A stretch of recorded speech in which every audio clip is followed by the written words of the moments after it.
నేను ఈ తప్పు ఏలేదు సార్. మీరు నన్ను పట్టుకున్నప్పుడు మా ఆయననే గుర్తుకొచ్చిండు.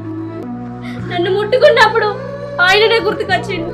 మీరు గుర్తు పెట్టినప్పుడు కూడా ఆయననే గుర్తుకొచ్చిండు సార్. నా అనుమానం ఆయననే, ప్రతి జ్ఞాపకం ఆయననే. నేనంటే ఆయనకు పిచ్చి ప్రేమ సార్.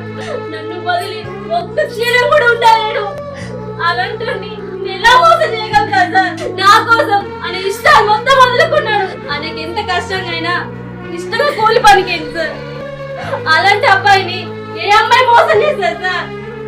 ఎంత కష్టమైనా 10 ఇళ్లలో పాస్ పని చేసుకునైనా 10 మంది కాళ్ళు మొక్కి అయినా ఆయనకు ఆపరేషన్ నేను చేయించుకుంటానండి. మా ఆయన నేను బతికించుకుంటాను సార్. ఆగండి, నన్ను క్షమించండి. డబ్బుందనే అహంకారంతో ఎంతో మంది అమ్మాయిలు వాడుకున్నాను. కానీ నాకు ఇప్పుడు అర్థమైంది, ఒక స్త్రీ డబ్బు కోసం బయట అడుగుపెట్టిందనంటే తన బాధ్యతలు, తన ఇంటి బరువుల కోసం అని చెప్పి నాకు ఇప్పుడు అర్థమైంది. ఒక స్త్రీ తన మానాన్ని నమ్ముకుందంటే తన ఇంటి పరిస్థితులు, తన బాధ్యతల వల్లే అని నాకు ఇప్పుడు అర్థమైంది.